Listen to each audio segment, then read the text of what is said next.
ಜಿನೇಂದ್ರ. ನನ್ನ ಹೆಸರು ದೀಪಕ್ ಪಂಡಿತ್ ಅಂತೇಳಿ. ನಮ್ಮ ಅಧ್ಯಕ್ಷರು ಗಾಜಿಪುರ ಅಧ್ಯಕ್ಷ ಶ್ರೀ ನಾಗನಾಥ್ ಶಿಂದೆಯವರು, ಸೆಕ್ರೆಟರಿ ರಮೇಶ್ ಗಡಗಡೆ, ವಿ.ಕೆ. ಪಾಟೀಲ್ ಅಂತಿದ್ದಾರೆ. ಇವರೆಲ್ಲ ನಮ್ಮ ಚಾತುರ್ಮಾಸ ಕಮಿಟಿ ವತಿಯಿಂದ ನಾವು ಆಗಸ್ಟ್ ಅಂದು ನಮ್ಮ ಮಹಾರಾಜರು ಉತ್ತರ ಭಾರತದಿಂದ 700 ಕಿಲೋಮೀಟರ್, ಸುಮಾರು 700 ಕಿಲೋಮೀಟರ್ ನಡ್ಕೊಂಡು 25 ದಿವಸದಲ್ಲಿ ಗುಲ್ಬರ್ಗ ಬಂದು ತಲುಪಿದ್ದಾರೆ. ಅವರ ಆಚಾರ್ಯರು, ದೊಡ್ಡ ಪದವಿಯವರು, ಭಾಳಷ್ಟು ಶ್ರೇಷ್ಠ, ಅವರ ತ್ಯಾಗ ತಪಸ್ಸು ಭಯಂಕರ ಇದೆ. ಅವ್ರ ಕಡೆಯಿಂದ ನಮ್ಮ ಗುಲ್ಬರ್ಗದಲ್ಲಿ ಚಾತುರ್ಮಾಸ ಕಳಸನ್ನು ಸ್ಥಾಪನೆ ಮಾಡ್ತೀವಿ. ಈ ಚಾತುರ್ಮಾಸ ಅಂದರೆ ಈ 4 ತಿಂಗಳಲ್ಲಿ ಜೀವೋತ್ಪನ್ನಗಳು ಆಗುತ್ತವೆ. ಅದರಿಂದ ಮಹಾರಾಜರು ಯಾವತ್ತೂ ನಡ್ಕೋತಾ ಇರಬೇಕು. ಒಂದೇ ಕಡೆ ಅವರು ಇರೋದು ಅವಕಾಶ ಇಲ್ಲ.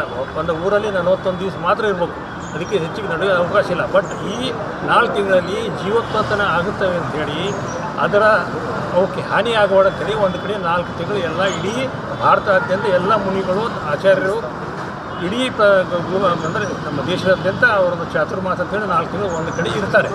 ಈ 4 ತಿಂಗಳಲ್ಲಿ ನಾವು ನಮ್ಮದು ಕಳಶಗಳನ್ನು ಸ್ಥಾಪನೆ ಮಾಡ್ತೀವಿ. ಕಳಶಗಳನ್ನು ನಾವು ಬೋಲಿ ಮಾಡಿ, ಒಂದು 126 ಕಳಶ ಇರ್ತವೆ. 126 ಕಳಶನಲ್ಲಿ ನಾವು ಬೋಲಿ ಮಾಡಿ, ಆ ಬೋಲಿ ಮಾಡಿದ ರಥಗಳ ಮುಖಾಂತರ ಮೆರವಣಿಗೆ ಮಾಡ್ಕೊತ ಪಂಡಿತ ರಂಗಮಂದಿರದಿಂದ ಸಾಯಂಕಾಲ 6 ಗಂಟೆಗೆ ನಮ್ಮ ರಥಗಳು 16 ರಥಗಳು ಯಾರ್ಯಾರು ಬೋಲಿ ತೊಗೊಂಡ್ರೆ ಅವರೆಲ್ಲ ಕುಟುಂಬ ಸಮೇತ ಕುತ್ಕೋತಾರೆ. ನಮ್ಮ ಇಡೀ ಸಮಾಜ ಅವ್ರ ಜೊತೆ ಬಂದು 108 ಕಳಶಗಳು ಮುಂದೆ ಇರ್ತವೆ. ಬಾಕಿ ಕಳಶಗಳು ತೊಗೊಂಡವ್ರು ರಥದಲ್ಲಿ ಕುತ್ಕೊಳ್ತಾರೆ. ಅವರೆಲ್ಲ ಕಳಶಗಳನ್ನು ತಂದು ನಮ್ಮ ಮಂದಿರಲಿಟ್ಟು 4 ತಿಂಗಳ ಕಾಲ ಪೂಜೆ ಪುರಸ್ಕಾರ ಮಂತ್ರ ಯಂತ್ರಗಳಿಂದ ಅದನ್ನು ಪೂರ್ಣ ಸ್ಟ್ರಾಂಗ್ ಮಾಡಿ, ಆಮೇಲೆ 4 ತಿಂಗಳಾದ ನಂತರ ನಮ್ಮ ಮಹಾರಾಜರು ಇಡೀ ಸಮಾಜದ ಯಾರ್ಯಾರು ಬೋಲಿ ತೊಗೊಂಡ್ರೆ ಅವ್ರ ಮನೆಗೆ ಹೋಗಿ ಕಳಶನ ಸ್ಥಾಪನೆ ಮಾಡ್ತಾರೆ. ಅದರಿಂದ ಮನುಷ್ಯಾತಿ, ನೆಮ್ಮದಿ, ಸೌಖ್ಯ ಎಲ್ಲ ಸಿಗುತ್ತೆ ಅಂತ ನಮ್ಮದೆಲ್ಲ ಭಾವನೆ. ಈ ಕಾರ್ಯಕ್ರಮಕ್ಕೋಸ್ಕರ ನಾವು ತಮ್ಮ ಮುಖಾಂತರ ವಿನಂತಿ ಮಾಡಿಕೊಂಡು ಈ ಜೈನ ಸಮಾಜಕ್ಕೆ ಇದು ಗೊತ್ತಾಗಲಿ ಅಂತ. ಮೊದಲ ಬಾರಿಗೆ ಆಗ್ತಾ ಇದೆ? ಇಲ್ಲ, ಮೊದಲಾಗುತ್ತೆ. ಪ್ರತಿ ಸಲ ಬೇರೆ ಬೇರೆ ಮಹಾರಾಜರು ಬರ್ತಾರೆ. ಯಾರು ಬರ್ತಾರೆ ಅಂತ ನಮ್ಗೆ ಗೊತ್ತಿಲ್ಲ. ಅಂದ್ರೆ ಹೋಗಿ ಕೇಳಬೇಕಾಗುತ್ತೆ. ಅವ್ರು ನಾವು ರಿಕ್ವೆಸ್ಟ್ ಮಾಡ್ಕೋಬೇಕು. ರಿಕ್ವೆಸ್ಟ್ ಮಾಡ್ಕೊಂಡ್ಲೆ ಅವ್ರು ಬರ್ತೀನಿ ಅಂದರೆ ಒಪ್ಕೊಂಡ್ರೆ ಅವ್ರದ್ದೆಲ್ಲ ವ್ಯವಸ್ಥೆ ಮಾಡ್ಬೇಕು. 700 ಕಿಲೋಮೀಟ್ರ್ ಎಲ್ಲಿ ಬಸ್ನಾಗ ಬರೋದಿಲ್ಲ, ಕಾರ್ನಾಗ ಬರೋದಿಲ್ಲ, ನಡ್ಕೋದು ಬರಬೇಕು. ಯಾವುದಾದ್ರೂ ಇಂಥ ರೂಮ್ ಕೊಂಡ್ರೆ ಅಲ್ಲಿ ರೂಮ್ಲಿ ಇರಬೇಕು. ಮತ್ತು ಬೆಳಗ್ಗೆ ವಾಕಿಂಗ್ ಮಾಡಬೇಕು. ಇಡೀ 24 ಗಂಟೆಯಲ್ಲಿ ಒಂದು ಸಲ ಮಾತ್ರ ಅವ್ರು ಆಹಾರ ತೊಗೋತಾರೆ. ಆಹಾರ ನೀರು ತೊಗೋದು ಒಂದೇ ಒಂದು ಸಲ, ಅದು ಬಿಟ್ಟರೆ ಮತ್ತು 24 ತಾಸು ಏನೂ ತೊಗೋದಿಲ್ಲ. ಆ ಥರ ಮಾಡ್ತಾ 700 ಕಿಲೋಮೀಟ್ರ್ ಬಂದು ಈಗ ನಮ್ಗೆ ತಲುಪಿದ್ದಾರೆ. ದಿನಾಲೂ ಅವರ ಆಚಾರ್ಯರ ಪ್ರವಚನ ಇರುತ್ತೆ. ಮಧ್ಯಾಹ್ನ 3 ಗಂಟೆಯಿಂದ 4 ಗಂಟೆವರೆಗೆ ತುಂಬ ಕುಂತ್ರೆ ಅಲ್ಲಿ ಪ್ರವಚನ ಬಿಟ್ಟು ಎದ್ದು ಬರೋಷ್ಟು ಆಗಲ್ಲ. ಅಷ್ಟೊಂದು ಪ್ರಭಾವಿತವಾಗಿ ಅವರು ನಮ್ಮ ಪ್ರವಚನ ಮಾಡ್ತಾರೆ. ಒಳ್ಳೆ ಆಚಾರ್ಯ ಪದವಿ ಇದೆ. ಅಂದರೆ ನಮ್ಮ ನಮ್ಮದು ಜೈನ ಸಮಾಜದಲ್ಲಿ ಮೊದಲು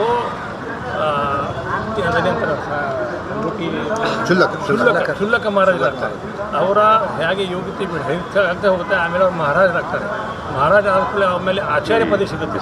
ಅಂಥ ಆಚಾರ್ಯರು ನಮ್ಮ ಹತ್ರ ಬಂದಿದ್ದಾರೆ. ಇದೆಲ್ಲ ನಮ್ಮ ಜನರಿಗೆ ಗೊತ್ತಾಗಲಿ ಅಂತ ಉದ್ದೇಶದಿಂದ ತಮ್ಮನ್ನು ಇವತ್ತು ಕರೆದು ಪತ್ರಿಕಾಗೋಷ್ಠಿ ಮಾಡಿದ್ದೀವಿ.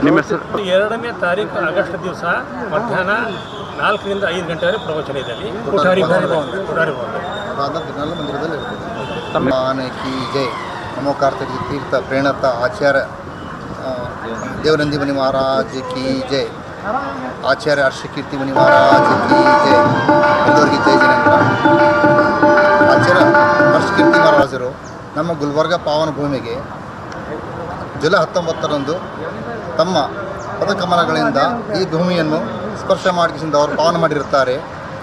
ಈ ಗುಲ್ಬರ್ಗ ನಗರದಲ್ಲಿ ಶ್ರೀ 1000 ದಿಗಂಬರ ಜೈನ ಮಂದಿರದಲ್ಲಿ ಚಾತುರ್ಮಾಸವನ್ನು ನಡೀತಾ ಇದೆ. ಈ ಚಾತುರ್ಮಾಸದಲ್ಲಿ ಅವ್ರು 4 ತಿಂಗಳು ಎಲ್ಲಿ ವಿಹಾರ ಮಾಡೋದಿಲ್ಲ. ಈ ಚಾತುರ್ಮಾಸ ಕಳಶ ಸ್ಥಾಪನೆ ಸಲುವಾಗಿ, ಈ ಚಾತುರ್ಮಾಸ 4 ತಿಂಗಳ ಸಲುವಾಗಿ 2ನೇ ತಾರೀಕು ಆಗಸ್ಟ್ 2ನೇ ತಾರೀಕು ಕೋಠಾರಿ ಭವನದಲ್ಲಿ ಕಳಶ ಸ್ಥಾಪನೆಯನ್ನು ಇರುತ್ತದೆ. ಆ ಕಳಶ ಸ್ಥಾಪನೆಯಲ್ಲಿ ಯಾರ್ಯಾರು ಕಳಶಗಳನ್ನು ಬೋಲಿ ಇರ್ತದೆ, ಆ ಬೋಲಿಯಲ್ಲಿ ತೊಗೊಂಡವರು ಮನೆಗೆ ಮಹಾರಾಜರು ಹೋಗಿಸಿದ ಚಾತುರ್ಮಾಸ ಮುಗಿದ ನಂತರ ಕಳಶ ಸ್ಥಾಪನೆಯನ್ನು ಮಾಡಿಸಿದ ಅವ್ರದ್ದೆಲ್ಲ ಒಳ್ಳೆಯದಾಗಲಿ, ಆಯು ಆರೋಗ್ಯ ಆಶೀರ್ವಾದ ಪ್ರಾಪ್ತಿಯಾಗಲಿ. ಅದಾದ ನಂತರ ದಿನಾಲು ಮಂದಿರದಲ್ಲಿ 3 ರಿಂದ 4 ಗಂಟೆಯವರೆಗೆ ಜೈನ ಬಾಂಧವರಿಗೆ ಒಂದು ಜೈನ ಧರ್ಮದಗಳನ್ನು ತತ್ವಗಳನ್ನು ಆಗಲಿ, ಜೈನ ಧರ್ಮದ ಪಾಲನೆಯನ್ನು ಕಟ್ಟುನಿಟ್ಟಾಗಿ ಪಾಲನೆ ಮಾಡುವಂಥದ್ದು ಬೋಧನೆಯನ್ನು ಮಾಡುತ್ತಾರೆ. ಚಕ್ಕ ಮಕ್ಕಳೇನು ಪಾಠಶಾಲೆ ಇರುತ್ತದೆ. ಆ ಪಾಠಶಾಲೆಯಲ್ಲಿ ಮಕ್ಕಳಿಗೆ ಜೈನ ಧರ್ಮದ ಬೋಧನೆಯನ್ನು ಕೊಡ್ತಾರೆ. ದೊಡ್ಡವರಿಗೂ ಕೂಡ ಬೋಧನೆಯನ್ನು ಕೊಡ್ತಾರೆ. ಈ ಚಾತುರ್ಮಾಸದಲ್ಲಿ 4 ತಿಂಗಳಲ್ಲಿ ನಮ್ಮದು ವಿಧಾನಗಳು ನೌಪಿಗಳು ಬರ್ತವೆ. ಈ ಭಾದ್ರಪದದಲ್ಲಿ ನೌಪಿಗಳು ಇರ್ತವೆ. ಆ ನೌಪಿಯಲ್ಲಿ ಮಹಾರಾಜರು ಸೋಳಾಕರ್ಣ ನೌಪಿ ಇರ್ತದೆ, ದಶಲಕ್ಷಣೆ ಇರ್ತದೆ, ಅನಂತವೃತ್ತ ಅಂತ ಇರ್ತದೆ. ಈ ಎಲ್ಲ ನೌಪಿಗಳನ್ನು ಮಹಾರಾಜರ ಸಾಮುಖ್ಯದ ಸಾನ್ನಿಧ್ಯದಲ್ಲಿ ಅತಿ ವಿಜೃಂಭಣೆಯಿಂದ ನಡೀತಿರುತ್ತದೆ. ಅದರಲ್ಲಿ ಕೆಲವರು ಕೆಲವರು 5 ಉಪವಾಸ ಮಾಡ್ತಾರೆ, ಕೆಲವರು 10 ಉಪವಾಸ ಮಾಡ್ತಾರೆ, ಕೆಲವರು 16 ಉಪವಾಸ ಮಾಡ್ತಾರೆ. ಈ ಉಪವಾಸಪ್ಪ ಅಂದರೆ ಯಾವುದೋ ಒಂದು ಥರ ಒಬ್ಬರೊಬ್ಬರಂತೂ ಒಂದು ಹನಿ ಕೂಡ ನೀರನ್ನು ತೊಳೆದಿಲ್ಲ 10 ದಿವಸವರೆಗೆ. ಯಾರು ತಮ್ಮ ಶಕ್ತಿ ಅನುಸಾರವಾಗಿ ಒಂದು ಆಲ್ಟರ್ನೇಟಿವ್ ಡೇಸು ನೀರನ್ನು ತೊಗೊಳ್ತಾರೆ, ಯಾರು ಹಾಲು ಹಣ್ಣು ತೊಗೊಂಡು ಮಾಡ್ತಾರೆ. ಆಮೇಲೆ ಈ ಅಟ್ಲೀಸ್ಟ್ ಜೈನ ಧರ್ಮದಲ್ಲಿ ನಾವು ಜನ್ಮ ತಾಳ್ಮೇಲೆ ಅಟ್ಲೀಸ್ಟ್ ಈ 12 ತಿಂಗಳು ಯಾರಿಗೆ ಹಾಸ ಅಂತೇಳಿ ಇರ್ತೇವೆ ನಾವು. ಹಾಸಪ್ಪ ಅಂದರೆ ಸೂರ್ಯಾಸ್ತಮ ಆದ ಮೇಲೆ ನಾವು ಊಟ ಮಾಡೋದಿಲ್ಲ. ಕೆಲವರು 12 ತಿಂಗಳು ಹಾಸ ಮಾಡ್ತಿರ್ತಾರೆ. ಅಟ್ಲೀಸ್ಟ್ ಏನಿಲ್ಲಪ್ಪ ಅಂದ್ರೆ ಈ 4 ತಿಂಗಳಂತೂ ಕಂದ ಮೂಲಗಳನ್ನು ತ್ಯಾಗ ಮಾಡ್ತಾರೆ. ಕಂದ ಮೂಲಪ್ಪ ಅಂದರೆ ಆಲೂಗಡ್ಡೆ ತಿನ್ನೋದಿಲ್ಲ, ಬೆಳ್ಳುಳ್ಳಿ ತಿನ್ನೋದಿಲ್ಲ, ಉಳ್ಳಾಗಡ್ಡಿ ತಿನ್ನೋದಿಲ್ಲ, ಗೆಣಸು, ಗೆಜರಿ, ಯಾವುದು ಭೂಮಿ ಒಳಗಡೆ ಏನು ಪದಾರ್ಥ ಬೆಳೀತದೆ ಆ ಪದಾರ್ಥಗಳನ್ನು ಯಾವತ್ತೂ ಸೇವನೆ ಮಾಡೋದಿಲ್ಲ. ಸೂರ್ಯಾಸ್ತ ಆದಮೇಲೆ ಕೆಲವರು ನೀರು ಕೂಡ ಕುಡಿಯೋದಿಲ್ಲ. ಈ ಮಹಾರಾಜರು ಕೂಡ ಪ್ರತಿದಿನ ಅವ್ರು 365 ದಿನ ಕೇವಲ ಒಂದೇ ಒಂದು ಬಾರಿ ಮಾತ್ರ ಆಹಾರ ತಗೊಳ್ತಾರೆ. ಅದು ನಿಂತು ಆಹಾರ ತಗೊಳ್ತಾರೆ. ಒಂದು ಸರ್ತಿ ಆಹಾರ ತೊಗೊಂಡ್ಮ್ಯಾಕೆ ಮತ್ತು 24 ತಾಸು ಅವ್ರ ಆಹಾರ ಕೂಡ ತಗೊಳ್ಳೋದಿಲ್ಲ, ನೀರು ಸುದ್ದಿ ತೊಗೊಳ್ಳೋದಿಲ್ಲ. ಏನಾದರೂ ಆ ಆಹಾರದಲ್ಲಿ ಏನಾದರೂ ಅಡಿಚಣೆ ಅಂದರೆ ಕೂದಲು ಬತ್ತು, ಒಳ ಬತ್ತು, ಈವನ್ ಹಳ್ಳ ಬತ್ತಪ್ಪ ಅಂದ್ರೆ ಆವತ್ತಿನ ದಿವಸ ಅವ್ರದ್ದು ಆಹಾರ ಅಲ್ಲಿಗೆ ತ್ಯಾಗ ಮಾಡಿಬಿಡ್ತಾರೆ. ಮತ್ತೆ 24 ಗಂಟೆವರೆಗೆ ಅವ್ರು ಹಾಲು ನೀರು ಹಣ್ಣು ಏನೂ ಸೇವನೆ ಮಾಡೋದಿಲ್ಲ. ಈ ನಮ್ಮ ಜೈನ ಧರ್ಮದ ಒಂದು ಸುವರ್ಣಾವಕಾಶ ಕಲ್ಪಿಸಿಕೊಟ್ಟಿರುತ್ತಾರೆ ಅರ್ಷಕೀರ್ತಿ ಮಹಾರಾಜರು. ಆ ಸುವರ್ಣಾವಕಾಶವನ್ನು ನಮ್ಮ ಜೈನ ಬಾಂಧವರು ಹಾಗೂ ಎಲ್ಲ ಸಮಾಜದವರು ಬಂದು ಕಿಸಿದ ಪ್ರವಚನ ಅವ್ರ ಭಕ್ತಿಗೆ ಮಾಡ್ಕಿಸಿದ ಪವಿತ್ರ ಮಾಡ್ಕೊಳ್ಬೇಕಂತ ಹೇಳಿಸಿದ ಒಂದು ಸುವರ್ಣಾವಕಾಶ ಯಾರೂ ಕಳೆದುಕೊಳ್ಬಾರ್ದು ಅಂತ ಹೇಳಿಸಿದ ನಮ್ಮ ಪತ್ರಿಕೆಗಳಲ್ಲಿ ಮುಖಾಂತರವಾಗಿ ಎಲ್ಲರಿಗೂ ಕೊಡಬೇಕಂತ ಹೇಳಿಸಿದ ನಾನು ವಿನಂತಿ ಮಾಡ್ತೀನಿ. ನನ್ನ ಹೆಸರು ರಮೇಶ್ ಗಡಗಡೆ ಅಂತ ಹೇಳಿ. Right sir, right. ಎಲ್ಲರಿಗೂ ನಮಸ್ಕಾರ ಮತ್ತು ಜೈ ಜಿನೇಂದ್ರ. ನಮ್ಮ ಗುಲ್ಬರ್ಗ ಮತ್ತು ಈ ಕಲ್ಯಾಣ ಕರ್ನಾಟಕದ ಭಾಗದ ಒಂದು ಪುಣ್ಯ ಹೆಚ್ಚಿಗೆ ಆಗಲಿಕ್ಕೆ ಜೈನ್ ಗುರುಗಳು ಇಲ್ಲಿ ಗುಲ್ಬರ್ಗಕ್ಕೆ ಆಗಮಿಸಿದ್ದಾರೆ. ಅವರು ಆಗಮನ ಮಾಡಿದ ನಂತರ 4 ತಿಂಗಳು ಚಾತುರ್ಮಾಸ ಮಾಡ್ತಾಯಿದ್ದಾರಲ್ಲ, ನಮ್ಮ ಜೈನ ಧರ್ಮದ ಒಂದು ಪದ್ಧತಿ ಪ್ರಕಾರ ಆ ಪದ್ಧತಿಯಲ್ಲಿ ಒಂದು ಆರಾಧನೆ ಮಾಡ್ತಾಯಿದ್ದಾರೆ. ವಿಶ್ವಶಾಂತಿ ಮತ್ತು ಭಾರತದ ಸಮೃದ್ಧಿಗಾಗಿ ಮತ್ತು ಸಮಸ್ತ ಜೀವಕೋಟಿಗಳಿಗೆ ಒಳ್ಳೆಯದಾಗಲಿ ಅನ್ನೋ ಭಾವನೆಯಿಂದ ಎಲ್ಲರೂ ಅದರಲ್ಲಿ ಒಂದು ತ್ಯಾಗ, ಸತ್ಯ, ಅಹಿಂಸೆಯ ಮೂಲ ಉದ್ದೇಶ ಇಟ್ಟುಕೊಂಡು ಒಂದು ಆರಾಧನೆ ಮಾಡ್ತಾಯಿದ್ದಾರೆ. ಅದು ಕೇವಲ ಧರ್ಮಕ್ಕೆ ಸೀಮಿತ ಅಲ್ಲ, ಸಮಸ್ತ ಜೀವಕೋಟಿಗೆ ಒಂದು ಒಳ್ಳೆಯದಾಗಲಿ, ಒಂದು ಒಳ್ಳೆಯ ಮಳೆ ಬರಲಿ, ಉತ್ತಮವಾಗಿ ಜೀವನ ಮಾಡಲಿಕ್ಕೆ ಸಾಧ್ಯ ಆಗಲಿ ಅನ್ನೋ ಭಾವನೆ ಇಟ್ಕೊಂಡು ಮಾಡಿದ್ದಾರೆ.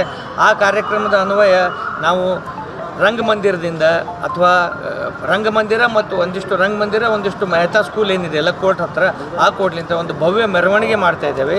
ಕಲಶದ್ದು ಮತ್ತು ಕಲಶ ಧಾರಕರ ಒಂದು ಮೆರವಣಿಗೆ ಇದೆ. ಆ ಮೆರವಣಿಗೆ ಸುಮಾರು 15 ರಥಗಳಿದ್ದಾವೆ. ಅದಲ್ಲದೆ ವಾದ್ಯ ಮೇಳ ಮತ್ತು ಎಲ್ಲ ಸುಮಂಗಲಿಯರು ಕಳಸ ತೊಗೊಂಡು ಅದ್ರಾಗ ಪಾರ್ಟಿಸಿಪೇಟ್ ಮಾಡ್ತಾರೆ. ಈ ಕಾರ್ಯಕ್ರಮಕ್ಕೆ ಭವ್ಯವಾಗಿ ನಡೆಸ್ಕೊಡೋದದ. ಅದಕ್ಕೆ ಕೇವಲ ಜೈನರಲ್ಲ, ಎಲ್ಲ ಜನಾಂಗದವರು, ಎಲ್ಲರೂ ಸಮಾಜದವರು ಬಂದು ಅದರ ಪಾರ್ಟಿಸಿಪೇಟ್ ಮಾಡಿ ಅವರು ತಮ್ಮ ಧರ್ಮ ಲಾಭವನ್ನು ಪಡೆದುಕೊಳ್ಬೇಕೆಂದು ನಾವು ನಮ್ಮ ಗುಲ್ಬರ್ಗ ಜೈನ ಸಮಾಜ ಕಡೆಯಿಂದ ಎಲ್ಲ ಸಮಸ್ತ ಮಹಾಜನತೆಗೆ ಕೇಳ್ಕೊತೇವೆ. ಜೈ ಜಿನೇಂದ್ರ, ನಮಸ್ಕಾರ. ರೈಟ್.